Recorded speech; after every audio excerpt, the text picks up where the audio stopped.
Hello! Silver Kyle here, and this is a lot of games. This is a lot of games.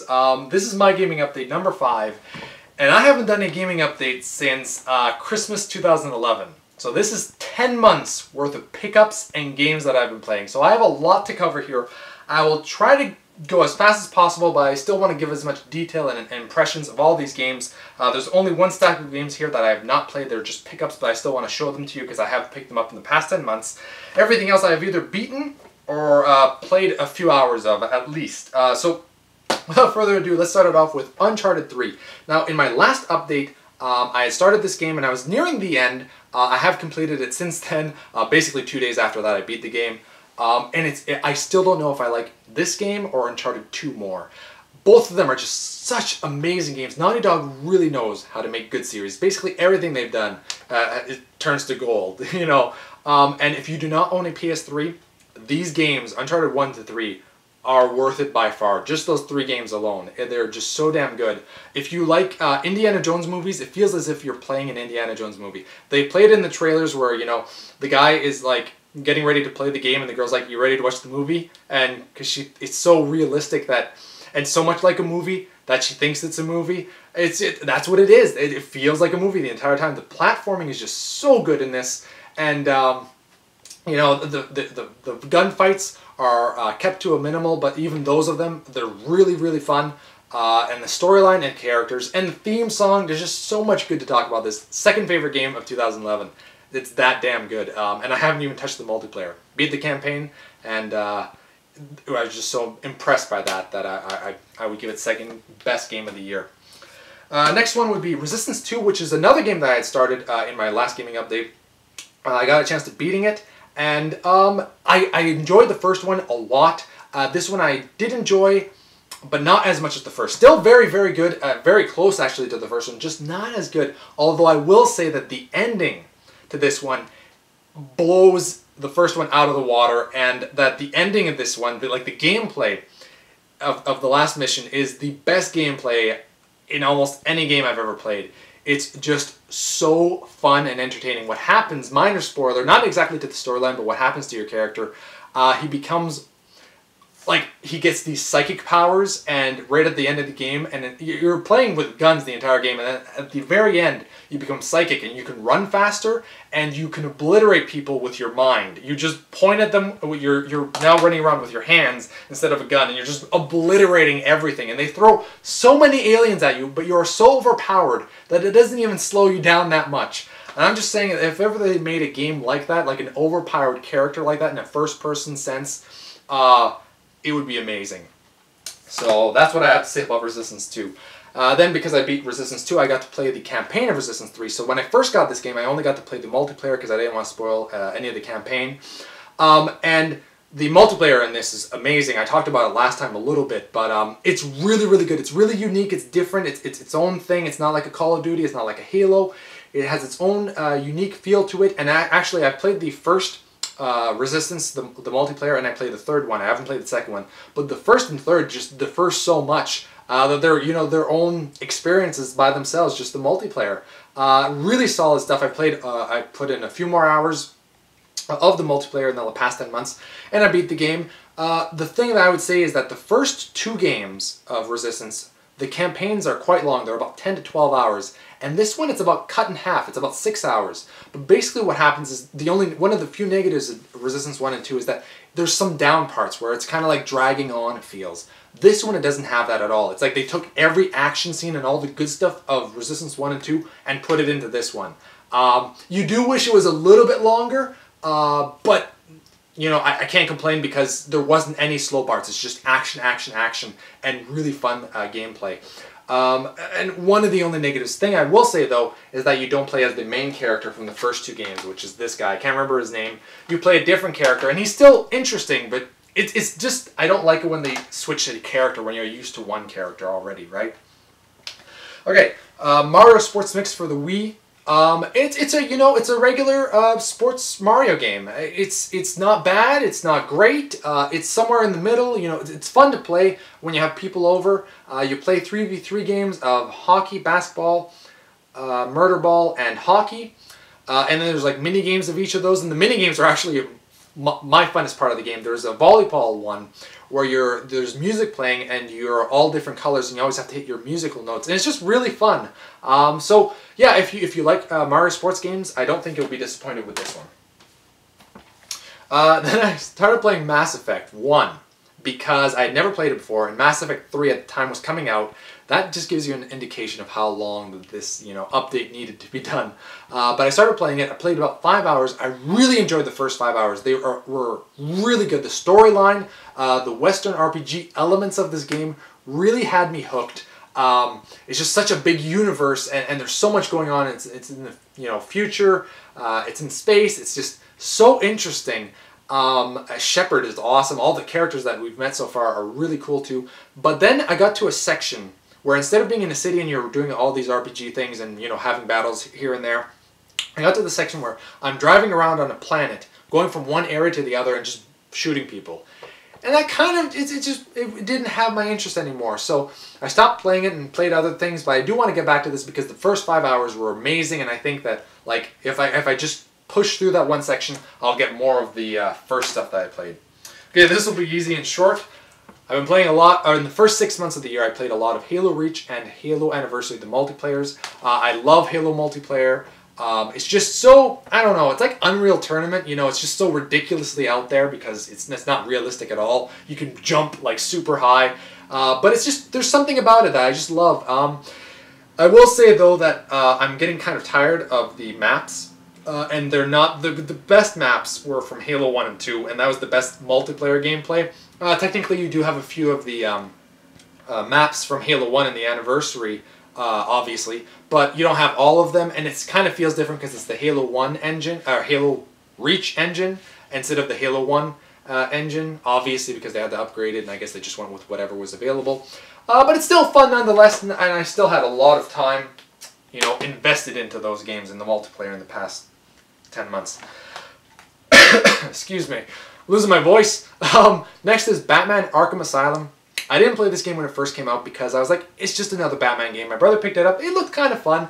But I was like, it's just going to be a regular Batman game where you're stuck in an asylum, because I thought you were going to be stuck in the building the entire time. And I was like, how is that going to be fun? To beat him up inside a building where they probably just throw in the Batman gadgets just for the heck of it and you probably don't even need them.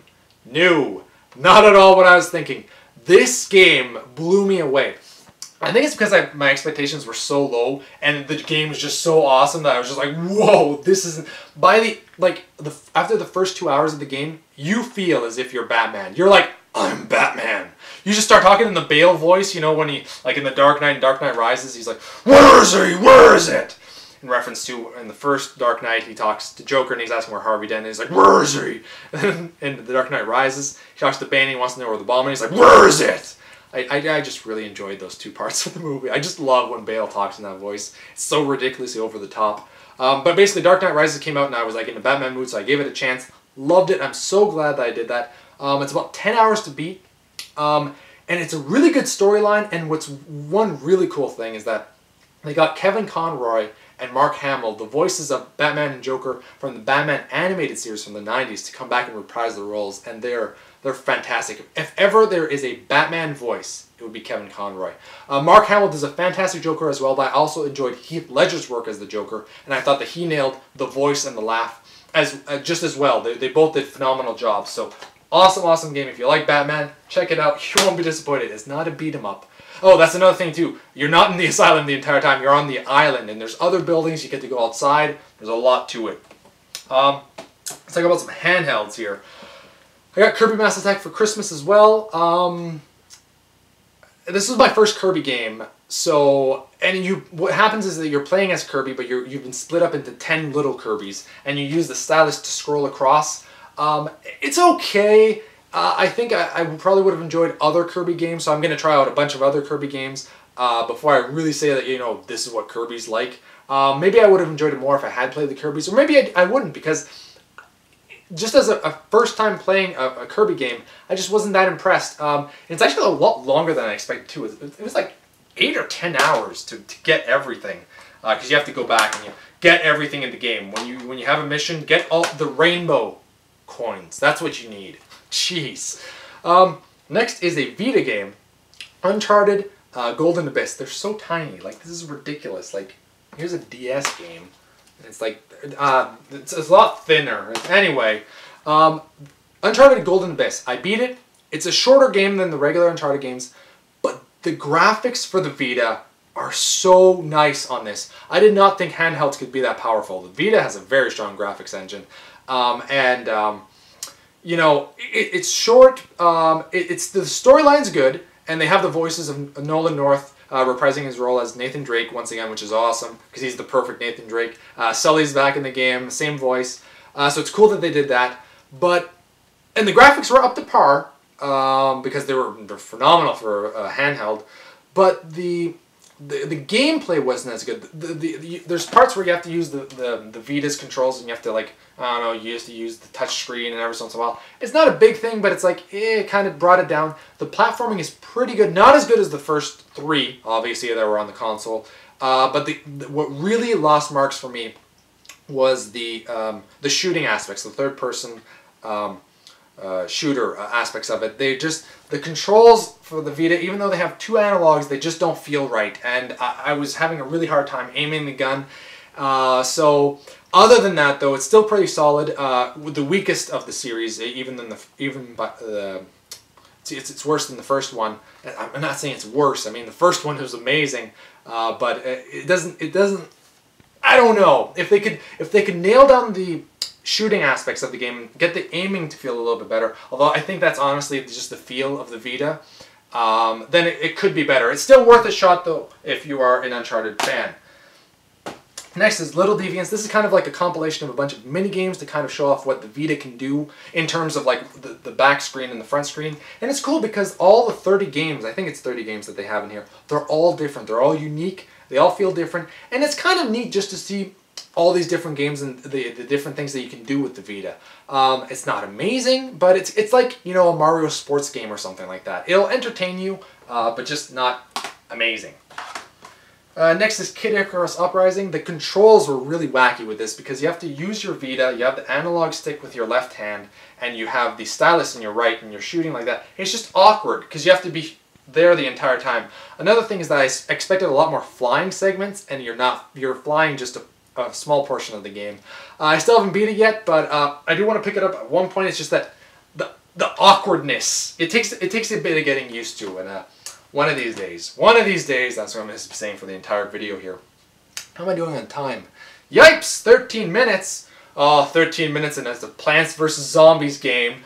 Halloween-ish stuff. Woo! Plants vs. Zombies, how can you not like this game? I played a little bit of this game when my brother and my ex-girlfriend got it, like when it first came out. And it was so addictive, but I wanted to play it at Halloween. I wanted to wait until Halloween. I missed it last year to play it. Finally got the chance to play it at the beginning of October this year, and I put in like 15 hours already, and it's been like, what, 15 days? We're the 15th right now. Amazing! Like, this game is one of the best games ever out there. It's such a good tower defense. You play as plants, and you have to go in front of the yard, and you stop zombies from coming and attacking and eating your brains. It's ridiculous. It's very cartoony, but it's so addictive and so fun. I beat the game. I beat all the puzzle, the survival, beat everything. My highest endless survival is, I think, 30 flags right now, but I'm currently in one. I'm at 25 flags. I'm using a different strategy, and I had to turn off the game because my hand was hurting from so much clicking. But yeah, awesome game, and I'm just trying to get every achievement in the game at this point. Let's go with the big pile here of games that I have not played yet. Just quickly go through them. I got Hot Shots Golf World Invitational because it was 20 bucks. I picked it up when it did the first price drop, just haven't had the chance to play it yet. You can still see it, it's still in the wrapping. I do want to play it though. Chrono Trigger, got this at Christmas, haven't played it yet. This is probably going to be one of my next games that I play though. Dragon Quest IV, also got it at Christmas, haven't had a chance to play yet, but I'm really interested in playing it. I got the God of War collection of the 1 and 2, because it was dropped down to $10. This was like seriously 9 months ago that I picked this game up, but for 10 bucks you can't go wrong for the HD collection of these two games. I picked up Fling Smash because I needed an extra controller, and it was like 30 bucks, and it's the Wii U, not the Wii U, it's a Wii U controller, everyone! Go Fling Smash. No, it's a Wii Motion Plus controller, and it was $30 plus it came with the game. So the game doesn't look amazing, but I'll give it a shot at one point. I also picked up Rayman Origins because it was $10 at some point, and everyone has said that this game is amazing. It's not exactly worth full price, but because it's a short game, but it's one of the best platformers out there. So I will check it out at some point here. I also got Christmas Batman Arkham City. I'm waiting until The Dark Knight Rises is released on Blu-ray. I'll watch it again, get right back into the Batman mood, and play it again. I just don't want to play, you know, back-to-back Batman games, just because I think I would wear thin. Another game I got at Christmas, Zelda Skyward Sword, still in the wrapper, haven't played it yet. I have a lot of Zelda games that I want to beat first before I start playing the latest ones, because I'll enjoy them and appreciate them more. On Boxing Day here in Canada, they had some awesome sales at EB Games. It was like 5 games and you get them all half off. So I picked up, I know it's a greatest hits, don't look at that. Infamous, the first one. Mag. Infamous 2. Killzone 2. They're coming out with an HD collection. I didn't know about it at the time. Actually, I'm a collector. I like, you know, games about themselves before the HD collections. And Star Wars The Force Unleashed. So I've never played any of those, and one of these days, very soon, maybe 2013, I will play them. Let's go with this over here. Mario Kart 7. I had played this when it first came out, but I only played a few hours into it because I was in exams. I have since beat 50cc, 100cc, 150cc, to put a ton of hours in the multiplayer. One of the best Mario Karts out there. The multiplayer online, I just like playing, you know, Mario Kart online. That's why I like the DS, the Mario Kart Wii, and the Mario Kart 3DS the most, because online is just where it's at for Mario Kart. Next is Super Mario 3D Land. Once again, I picked this up when I was in exams and Skyrim was out, so I was playing that at the time. I finally got the chance to play it, beat it. It's short. It's about 5 hours long, but there's a lot of replayability. So I already know I'm going to go back to this, play it all over again. And you know, I didn't get all the coins. You know, there's always like 3, is it 3 coins? I can't remember. I think it's like 3 coins every level. I didn't get them all yet. So there's a lot of replayability. It's good, but it's probably one of the weakest Mario games out there. But that's not to say that it's not even, like, you could still consider this as a great game. It's up there, you know. It's still like 7.5 out of 10. Still good stuff. Love that you have the Tanuki suit again. And it's a cross between like a 2D Mario game and the 64 Galaxy games, where it's like the third person. It's a mix of both. It's hard to explain it unless you actually play it. Okay, well, the game that I've probably been playing the most this entire 10 months, Starcraft II. Now, I had said in one of my updates that I had stopped playing it because you have to play it basically every week. So maybe 6 months ago, my brother was playing it and he's like, "You want to play Starcraft 2?" I was like, "All right, you know, I'll give it a shot." I was supposed to wait until the expansion because everything would change at that point and I would just play again. And I put in 100+ hours into this in the past 6 months. It is just, I'm right back into it. I play every week and I'm the best I've ever been. Just because I'm playing at least a few hours every week, and it's so, out of all the RTS games I've ever played, this is the best one by far. Like 10 out of 10 for the multiplayer RTS. It's excellent, and the campaign is actually really good as well. But I already beat that. Another multiplayer game. Basically, when I stopped playing Halo, I picked up Call of Duty Modern Warfare 3. I enjoyed Black Ops so much more because the maps are just so much better, and the gameplay is better. The maps in this, they're okay, but it's the spawn points. You'll sometimes spawn, like, you'll die, you'll spawn right in front of the enemy. Now, that's not fair to the person that killed me, because sometimes I'll just be like, oh, I spawned, you know, behind him, or in front of him, or whatever. I spawn it, like, right in front of him, and he doesn't expect it, and I just shoot him. Or, it's not fair to me, because I just died, and I spawned in front of him, and he just shoots me. So it's just, I don't know, it's still fun. But for whatever reason, I had a Call of Duty urge. I put about 30 hours in the past 2 months, and I was starting to get really good, and I stopped playing it in the past 2 weeks because of Plants vs. Zombies and a lot of other games. Next is The Last Story. So happy this came to North America. I beat this game. I did a review of it. If you'd like to check it out, I'll put a link right here if you want to hear better impressions of the game. It's phenomenal. It is one of the best RPGs that I've played in the last few years. There are some negative aspects to it. Mainly, there's a narrator in the game, and he kind of breaks up segments in the game, and it's like you have this big epic battle, and then he talks, and the way he talks is just so mellow, and I don't know, it just didn't fit well with what was going on. That's one of the only negatives to the game. Other than it is also short. It's maybe 20 hours. You want it to go a little bit longer and to kind of just explore everything. But phenomenal game. The gameplay, like the battle system, that is the strongest point of this game, and the music. Because the battle system is just so unique. You attack people by using the directional button. So you'll be walking around like you normally do with the directional button, or with the directional analog, and then you go up to somebody, and then you start attacking him if you move towards him. It sounds weird, because it is, but it makes perfect sense when you're playing the game. It takes maybe a little bit of getting used to, but you catch on really quick. And then there's the specials. Basically, you only control your one character, but when you hit the specials, you kind of freeze time, and it goes into like, as if you're playing chess. And then you kind of choose what you want to do with your characters. You choose the healers, you choose the mages, you choose like berserkers doing crazy stuff. It's really cool to pick all of their specials, and they all start doing it once you unpause it. And they just goes into crazy mayhem. So really fun game, and I definitely recommend checking it out if you have a Wii and you like RPGs. I picked this game up a few weeks ago. This is the expansion to World of Warcraft. This is the Mists of Pandaria. This is the fourth, excuse me. It's the fifth game if you include Vanilla WoW. But it's the fourth expansion. And I'm enjoying it. I'm not saying I'm fully hooked into it yet, but it's good. It's really good. So, you know, it's different. But I need to make a new tune, because that's my favorite part of the game of World of Warcraft, is just starting it and listening to the quest and lore. One game that was my most anticipated game of the year is Diablo 3. I put in 10 hours, I created 2 different characters, a barbarian and a monk, and it's just not gripping me. I do plan on playing this at one point and finally beating it though, just don't know when. And I'll talk more about it when I actually beat the game, because I don't want to say, it's kind of just okay when I only played the first campaign, because that's what I did for the first 2 characters that I made. The Journey Collection. Man, wow. Flow, it's okay, I beat it. They're all relatively short games, so it's Flow, Journey, and Flower.